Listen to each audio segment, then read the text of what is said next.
Hello, everybody. Thank you for joining us today. I'm Nancy LaBarbera, a real estate agent in Hudson Valley, New York, and a Damsel in the Self Safety Pro educator.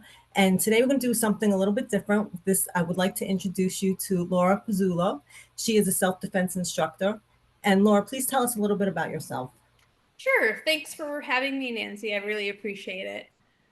So my name again is Laura Pizzulo. I'm actually located in the Lynchburg, Virginia area, and I'm the owner of Ray's Self-Defense. It's a women's only self-defense program that I've put together where we offer private training and small group classes, but they're customizable, so you don't get that cookie cutter training that you might find in like a martial arts studio or a large self-defense class where it's more like a gym class instead of having that one-on-one with the instructor. So I actually started in law enforcement over 20 years ago. That's kind of how I came back around to starting Ray's Self-Defense. So a law enforcement officer for decades, a state investigator for a decade. And in that time, I had specialized training in domestic violence and sexual assault cases. And, I was also a crisis negotiator. So fast forward about 20 years, I decided that this, particularly my area, is just saturated with martial arts studios, but nothing for self-defense and safety education catered to women. So I said, well, I'm gonna remedy that and start my own business. So here I am. And it's so wonderful because it's such a need in every community. And as a realtor, we really face a lot of dangerous situations, and mostly unknowingly, because we're so into doing our job and we have a sense of security because Yeah. we're going through the same things all the time, and we just feel once you have a false sense of security, you let your guard down, your situational awareness is not up. What would some tips be for specific realtors in your line of work? So, having never been a realtor, I have an idea of what you guys do. But as far you're talking about like if you're having to show properties and meet with clients and things like that, yeah. So one of the biggest tips that I would recommend, I would definitely say one is having kind of like a virtual buddy system. So, right, so you can't always have another realtor with you when you're showing houses. That would be a little counterproductive. So if you can have like a virtual buddy system, somebody in your company or a friend, neighbor, somebody that you trust, where you can be like, hey, I'm going to be showing properties with, John Doe today. We're going to be out in this area. And just, every now and then just keep kind of checking in with one another. And there are some apps out there. There's some safety apps that everybody can kind of be on like one app, one system, and it does automatic, reminders and check-ins for you. So if everything is going right, you can just like press a little button and it tells the other person everything is fine. Then there's, apps like that remind you, oh, you didn't check in with, your buddy. You might want to do that before they start, inquiring. So just having that virtual check-in, that virtual buddy system, I think is one good thing. Not wearing restrictive clothing. I don't know that a lot of people think about that. At least they didn't back when I was doing self-defense instruction for my police department. Women, you're encouraged to be professional, look professional. And a lot of times for women, that means skirts and heels. And that's awfully hard to run in. It's hard to, if you had to protect yourself and had to do a knee strike, right? And you can do it, but I would much rather be wearing pants where I can move around and not be restricted to my movements. Um, and wearing, flats over heels, or if you have to wear a heel, I know it doesn't look the greatest, but wear the little chunky heel thing that you can still run in. Um, Better yet, practice kicking them off. Kick off your shoes and run, right? So the restrictive clothing, I would say, would be another one. And being aware of your physical space. And what I mean by that is a lot of attacks will happen in arm's reach, right? If I'm Mhm. 20 feet away from somebody, they're going to have a hard time, putting me in a bear hug. So, maintain that safe distance from one another. This was something that was always harped on us when I was going through the law enforcement academy, the police academy, was maintaining that safe distance. And sorry, my dog is down here. What are you doing, buddy? um, so when you're showing the properties, I would, if you can, let the client go through the house first, right? You don't want to ever be in front of the person, right? So your back is turned to them, and let them lead. So, you can say, oh yeah, please step inside and let them lead the way, maintaining that, with not being within arm's reach of the person. Let them enter the bedroom first and let them look around and stay by the exit. So you're not trapped. Don't huddle in the corner while they're looking in the bedroom, huddle by the door, right? The entryway. And then one last tip, kind of on that same thing, would be park your car. I don't know how often you guys ride together with the clients. When I was looking at a house around here in rural Virginia, I rode with my realtor. Um, I wouldn't suggest that, but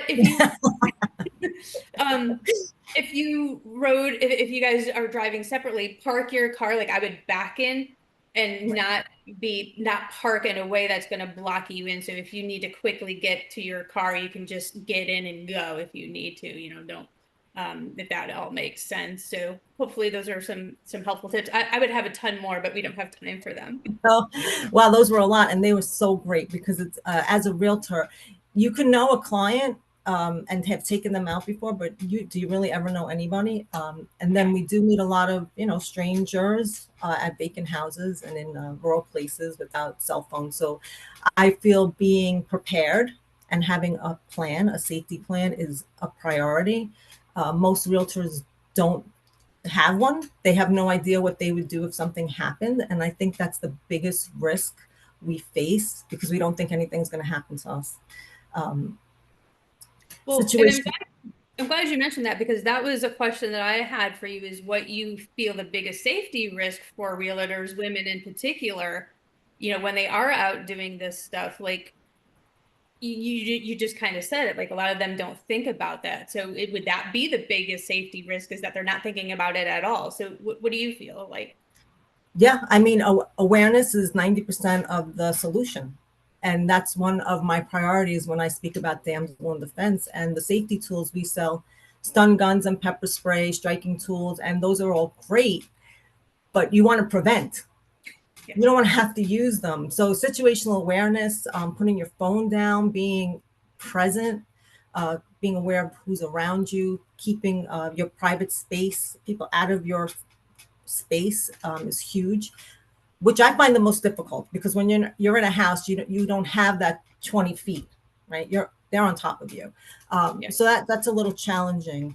But definitely the situational awareness is something that I preach about. I have a bunch of little games we play to enhance your situational awareness that are always fun. I try to keep it fun because it shouldn't be a serious topic; it's a necessary topic. Exactly. Yep. And when you can keep it fun, you keep it engaging and people want to keep learning. Yeah. Yeah. Yeah. It's funny because when we talk about situational awareness, I've asked people repeatedly, I'm like, okay, well, tell me what that means. And then it's kind of like, well, just being aware of my surroundings. Well, that's just another way of saying situational awareness. Okay, well, what does being aware of your surroundings mean? And they have to sit and kind of like think about that, right? Yeah. So that's a lot of what I teach is like, well, let's really deep dive into what that is. And then not only just know what it means, but actually go and practice it, right? So we do field trips like in my programs. If you take a private class with me, we're going out to the parking lots and the mall and stuff and just doing, okay, let's practice what you learned. And that's very different than knowing what to look for and then actually make it that habit, make it a mindset shift, right? You can know how to perform a surgery. You read about it, but then you actually have to do it. Exactly. Yeah. It's so funny. Um, yeah, so that's why I like to play the games. I like to give them little games to play while they're out and about, and tips, things of that nature. So give us a little bit idea, Laura, of um, this. I think this is a huge one for us. How can we set boundaries with clients or strangers without feeling rude or unprofessional? I find sometimes it's very difficult to be professional and set the boundaries without offending. When Yeah. I mean, in reality, if it's my safety, I shouldn't worry about offending somebody. However, I know there's got to be a tactful way to do it. Yep. So yeah, and that's a very good question. And a good point is, and you already nailed it, that your safety should always come first, right? And I think a lot of women in particular, but men too, we don't always trust our intuition. We don't trust that gut feeling. So I'd say first and foremost, if you're getting that gut feeling like something is off, I'm not comfortable with that question that he asked, or this situation, or being out here, in the rural property, whatever that case may be, listen to that first and foremost, safety first. Um, and then I would say, again, we talk about that mindset shift is, you don't have to be nice. You can still be professional without having to be nice, right? And there's a book out there called uh, oh my gosh, it's Gavin DeBecker, and I'm blanking on the title right now. The Gift of Fear. Okay. And he talks about, knowing your intuition. But one phrase that always has stuck out with me is that he says, no is a complete sentence. End of Mhm. story. No. It's not rude. It's not, but it's just there it is. Let's go XYZ. No. There it is. So you can still be assertive without being aggressive, right? That was another thing that was taught to us in the police academy, or just being a woman in general, and then starting your own, I have two businesses. So there are times where I have to assert myself. I can still be Right. assertive without being, nasty about it, without being aggressive. And there is a difference. Um, so I wouldn't apologize if you didn't do anything wrong. Never apologize. Because you want to set that clear boundary, like, oh no, I'm sorry, I don't want to do that. Nah, that's kind of, to me, it sets the wrong tone. So some sample phrases that you can consider are, I'm not comfortable with that. Okay. If you're expressing that you're not comfortable with something and that person can't respect that, that might not be somebody you want to work with anyway. Right.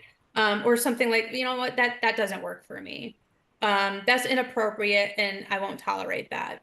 It's still setting that clear boundary. You're still being professional and still being Mhm. assertive. Yeah. Oh, I love those tips. Those some I'm going to use. Yay! Um, so yeah, I mean, any questions on that? Did I answer your question pretty well? Oh, yeah. And again, it's preparation. It's practicing. It's maybe writing a couple of scripts down and practicing them. I think that having not necessarily a lie. Like, do you feel uncomfortable? Your gut's telling you that you shouldn't be there. You need to have a lie. I have to, I'm sorry, I have to leave. There's an emergency. My husband just called.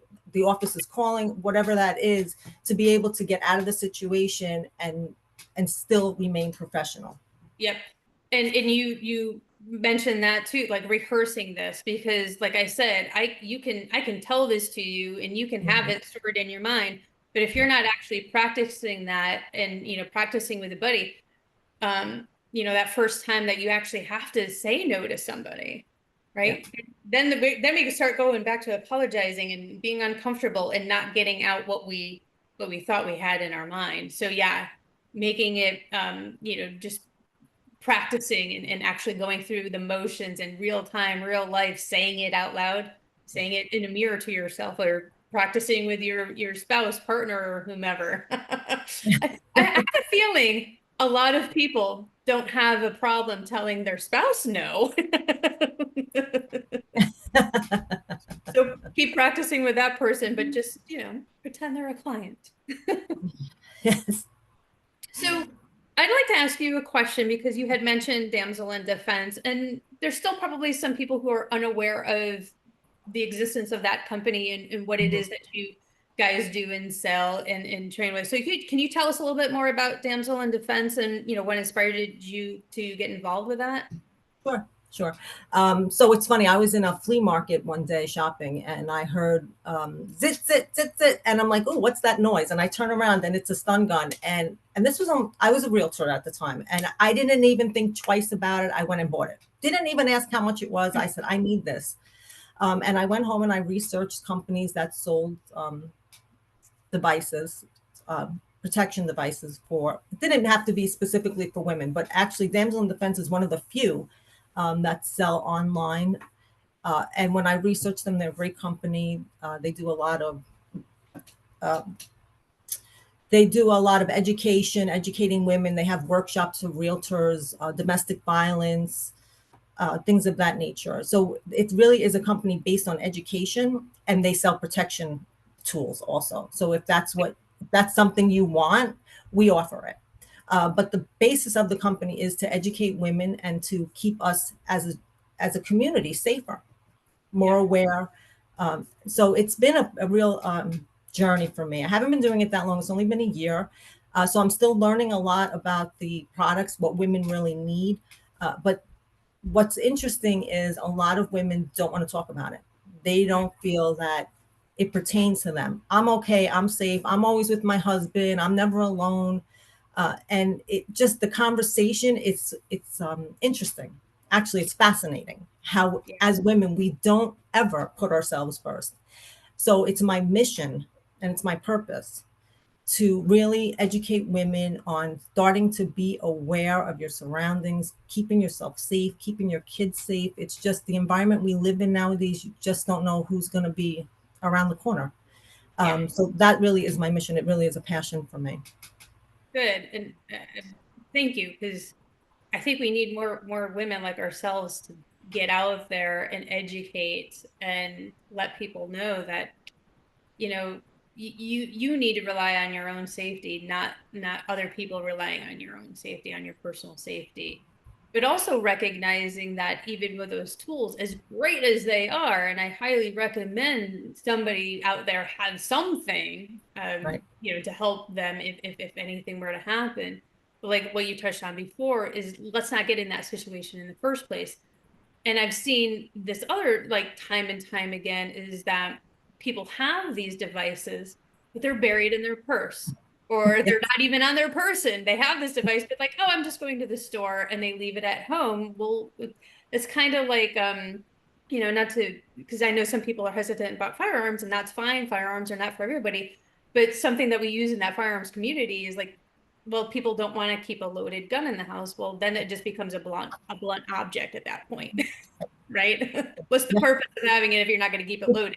So what's the purpose of having your pepper spray taser and stuff if it's buried in the bottom of your purse and you have to take, that extra 5 to 10 seconds to dig it out because now you got to swing the purse around. Then you got to unzip it, dig in, throw out the, phone, throw out the wallet. Oh, there it is. By that time it's way too late. Right. So if you're going to have these devices, I like the fact that you guys actually train with it too. And that's something that I also offer in my classes is learning how to use them, but then practicing it, right?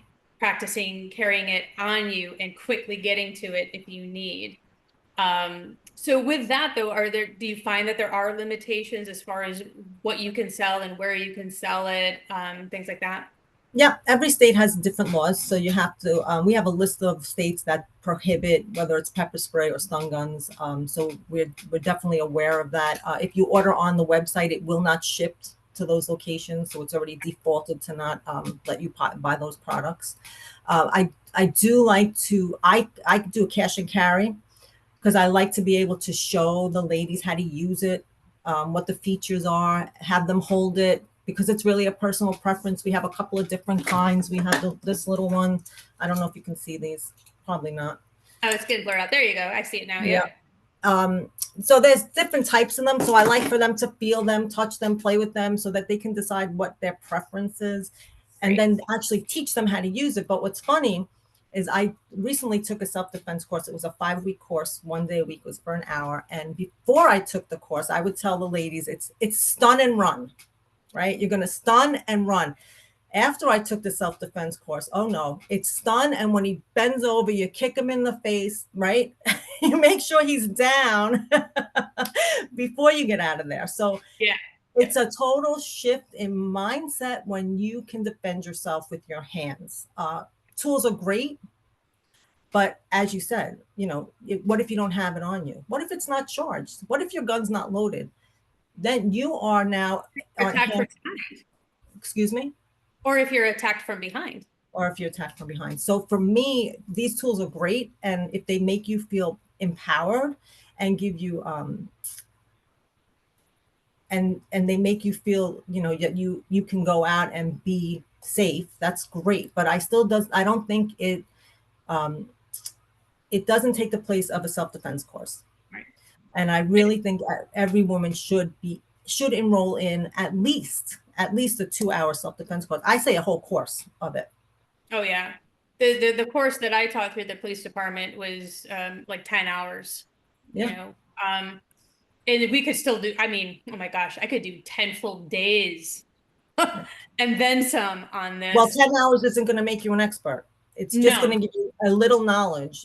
Yep. So, And that was one thing that was hammered to us in law enforcement was because, we carry the similar tools, right? mhm. A little bit higher grade, right? But we have batons, we have tasers, we have firearms, we have pepper spray, but we never relied on them, right? We still did hands-on combative training because when, shit hits the fan, these are just tools in your arms and elbows and everything else.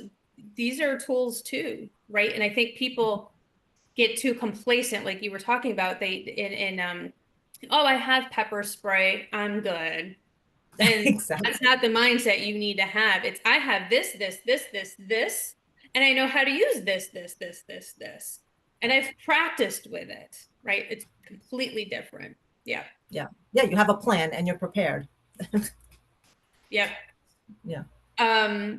So, so with the damsel in defense and you being a realtor, what would you say would be the first step that you would recommend for a realtor or anyone who feels overwhelmed about, starting their safety journey? Because you kind of touched on that a little bit earlier about just, I rely on my husband and I'm also a professional dog trainer and I hear that all the time. I have a dog. Man, no. Unless your dog is specifically trained for protection, little, Kiki over there is not going to do much. And they may not be with you. So that's the They other might thing. not be with you, or they're gonna, they're defending themselves too. They're gonna hightail it away from danger, right? Yes. Yes. So yeah, so what would be your first recommended step for somebody who kind of starts their safety journey? Maybe they are a realtor or just, somebody in your area who's maybe interested in the tools that you sell. Yep. So you can always call me. I have created a safety checklist for realtors and for women in general. And it goes through what you should do before you leave the house or the office. What should you do during meetings, showings, traveling back and forth to work, and then what you should do when you get home. And I would be happy to share that with anybody if they text me. My number is 845-800-2184. And they text me their email address, their name, and put safety checklist. And I'd be happy to share that with them. I think that's the first step. That's your plan. You have to have a plan. That's excellent. And for anybody who's watching and you didn't catch that number, it's right up there on her screen there. So Thanks, Lauren. yeah. And I think that's great. I love checklists. I have something somewhat similar where it's a personal safety starter guide. And so I'm happy to offer that, a link to that as well, on this too. So yeah, I love it. Excellent. Any other questions that you had for me or? Yeah. So how do you move somebody from fear to anxiety into empowerment and learning self-defense? Ooh, that's a great question. As I kind of, mentioned before, with my specialized training in domestic violence and sexual assault cases, crisis negotiation, decades of law enforcement and crisis negotiator experience, I would say that I come with more of a trauma-informed approach, Mhm. um, because I have taught women who have had traumatic experiences, and whatever that looks like for them, right? I don't want to put labels of say, well, no, that wasn't a traumatic event. It's whatever they felt was traumatic is traumatic, right? Let's Absolutely. recognize that. So, and I think that's one of the things that separates me from other, self-defense and martial arts instructors out there is that they don't have that knowledge in that trauma-informed approach. So that's one thing that I offer, is recognizing that there are some scary statistics out there. I think the latest that I've seen is that 1 in 3 women have either experienced, rape or attempted rape Mhm. sometime in their lifetime. 1 in 3. Um, Scary. and That is it's very pretty scary. similar, yeah, and it's pretty similar for domestic violence too. 1 in 2 experience violence from an intimate partner in their lifetime. So, it's that's one of the reasons why I feel it's very important to have that kind of background, because I go into, when people look to me for classes or training, I go into it just assuming that they've had a traumatic experience. Because people aren't going to talk about that. People aren't going to say, "Oh, hey, by the way, this happened to me." So I make sure that the private training is personalized, it's customized to you. So I mentioned not having that cookie cutter training. You tell me what your goals are. What do you want to feel more confident?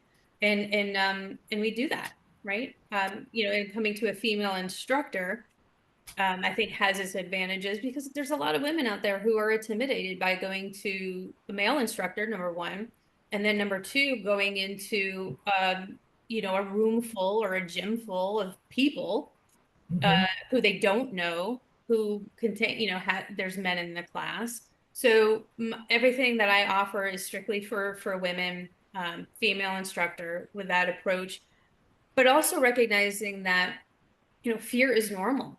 It's actually kind of healthy to have fear, because if you don't have fear, then you're complacent. But I also want to preface that fear is different from paranoia, right? So, if I see if I see something that isn't right, right, that's going to set off a little bit of fear in me. Like, yeah, I'm not comfortable with this. If I didn't have that fear, I'd be like, do do do do do, and continue to walk into that store where there's a masked figure in there, right?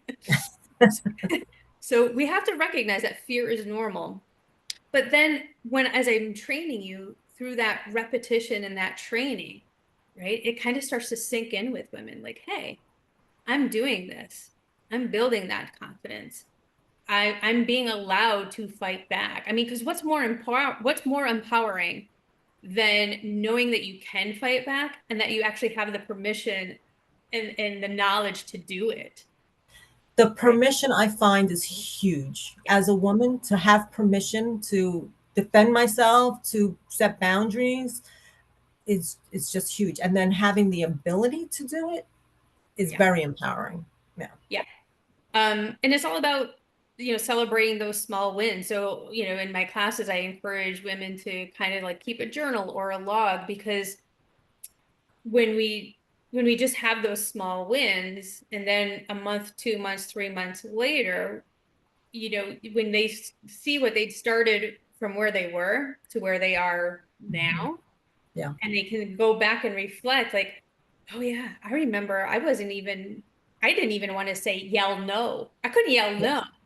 But now I can not only yell no, I can keep yelling no and Mhm. strike somebody in the face and escape, right? So it's about celebrating those small wins, and just recognizing everything that we've talked about, and it's very empowering to and actually that I real quick, because I would when I was doing the self-defense back at the police department, we would record, we would have simulation training, right? So we teach them all the things up to the last day. And then we had, the guys in padded suits, Mhm. and we would do like a simulation exercise, but we would record this because in the moment when your physiological responses are kicking in and because you practice, the strikes so many times and it becomes muscle memory, you're not knowing what you're actually doing in the moment. So then when we would go back and watch these recordings, the women who were like up, watching themselves, they were just like in awe of what they were doing. Like, I did that. I didn't even know I did that. Right. So that's huge. I mean, Yeah. that's more empowering, getting to actually watch yourself fight back and Yeah. do that strike, do that knee strike and escape that, possible abduction or whatever. It's just, it brings tears to my eyes because I would remember watching these women just light up when they're like, I can't believe I just did that. Right. And every woman should have the opportunity to feel that way. Yeah. I hope that every woman has the opportunity to feel that way. So, Laura, what if somebody wanted to get in touch with you, take a class from you? How would they get in touch with you? Okay, so I got a few ways of you can get to me. My website is raiseselfdefense.com, and that's RAISE, self defense with an S, not the C. Raiseselfdefense.com. And raise, just real quick, because people might be wondering, well, why raise? And that stands for resilience, awareness, independence, safety, and empowerment. So that's where Raise what came from. I call it Love it. my five pillars. It's the foundation of the program. So you can submit a contact form or find me at my website. You can also reach me at my number is 434-226-0137. Now that is the same number that I also use for my dog training business. So it's dual purpose at the moment. So if you see Absolute Angel Dog Training pop up, it's still me. Um, and they can also reach me by email at info@rayselfdefense.com. Great. Do you have any upcoming classes? I do have a webinar. Thank you for asking. I have a virtual webinar across the nation, across the US, happening Wednesday, July 16th at 7 p.m. If you can join live, that would be wonderful because I'm going to have leave some time for questions, so you can get your questions answered in real time by me. But it's called the webinar is called Spotting Trouble. And I'm going to be offering awareness tips that any woman can use in any environment. So I'm going to draw a lot from my law enforcement experience and what I learned going through the academy and things that, like I said before, other self-defense instructors, unless they went through the police academy or had military training, probably don't know about. And these Right. are things that you've never probably heard about, like the OODA loop. Have you ever heard of the OODA loop? Yeah, You, actually, you're a we damn train. fence. There. But a lot Damsel of has people watching this probably are scratching their heads and like, what? The Fruit Loop? it. Yes, exactly. Right? So things like the OODA loop and just knowing what to exactly look for, building on just be aware of my surroundings. Well, what does that mean? What does Right. that look like? So yeah, spotting trouble webinar. And I will also provide you with a link and put a link in the notes as well. But it is happening soon. So July 16th of 2025 at 7 o'clock p.m. Eastern time. Oh, I look forward to that. That's gonna be fun. Great. Yes, yes. And I Informative. am going to make it fun. We're going to have some fun little exercises to do. So yeah, I hope to see you and a lot of other people there too. But there is a registration form. So just don't think you'll be able to click a link and sign on. You'll have to do a registration form first. Yes, I'll get that done today. Thanks. Okay. Laura, it was a pleasure speaking with you. We have to do this again for sure. Yes. I think we could have gone on for like another hour at least. So maybe we'll have a part two. I love it. Excellent. Right. Take care. Thank you, Nancy. You're welcome.